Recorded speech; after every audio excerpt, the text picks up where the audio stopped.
limited government. A powerful, powerful thought. I don't think many people realize that there was no economic growth from the beginning of time until the year 1500. Imagine this, thousands and thousands of years and no economic growth.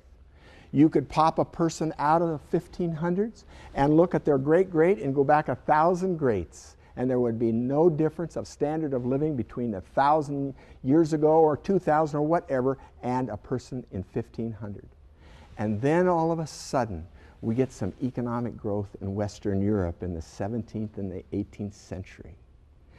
Not significant, but you could tell differences of standard of living to generation.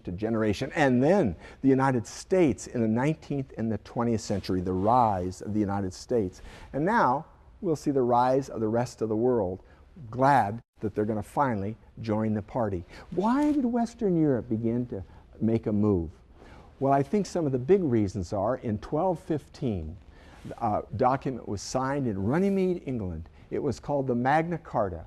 It was between King John and the barons. And the barons said to King John, we're tired of you passing laws and not making the king and the court come under those laws. King John, who's going to give us some protection of property rights? King John, who in the world do you think you are? So the point is, at Runnymede, England, 20 miles out of London, they signed the Magna Carta, and this is the first document of mankind that began to put some limitations on kings and queens and on central governments.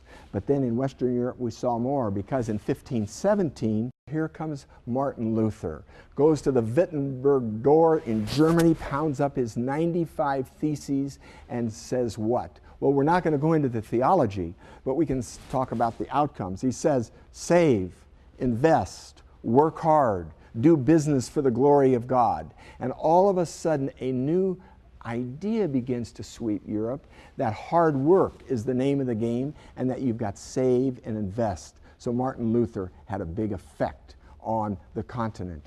And then, of course, much later than that, you have John Locke writing at Oxford University. And John Locke is saying freedom is the mainspring of economic prosperity. And so freedom now begins to, what is it? How does it work? What's it all about? And then Adam Smith writes his book there as a Scottish economic philosopher, and his book is entitled The Wealth of Nations. And the big thing that Adam Smith said was, you want to specialize and trade. There's no way to increase wealth like specialization and trade. So now you have these ideas permeating Europe. Western Europe begins to take off. The founding fathers come to America. They start putting it together. They take the ideas of John Locke and the ideas of Martin Luther and the ideas of Adam Smith and the Magna Carta, and all this comes together. And I'm telling you, now you're getting economic liftoff from a brand new country. The founding fathers were under no illusions about what they wanted to create. We've got to create a limited government. How do we do that? Well, how about a legislative branch, an executive branch, and a judicial branch balancing each other off and counteracting power? How about a federal government counteracting with all the state governments? How about that idea? How about James Madison and John Adams writing a Constitution of the United States that is full of delegations and enumerations? That is to say, federal government, you can do this much but no more, delegated power. Federal government, you can do this much but no more, enumerated power. And so they did their best. They did their best to create this thing called a limited government. And by and large, they were quite successful. Our founding fathers were not under the illusion that democracy creates prosperity. It does not. I mean, it was James Madison who said, we've designed this government to protect freedom from democracy and the individual from the majority. So they saw it. I mean, they were very clear on a democracy is simply two wolves and one sheep voting on what we're going to have for dinner. I mean, any time that 51% of the electorate can steal from the 49%, you're dead in the water. And they saw this instability in democracy, and they were very, very concerned.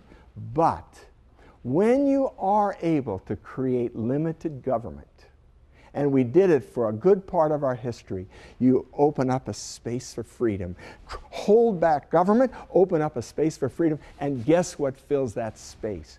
You, builders, creators, dreamers, doers, engineers, entrepreneurs, inventors. That is what filled the space, resulting in the United States with less than 5% of the world's population today, 21st century, producing 1/3 of the world's wealth. Limited government, friends.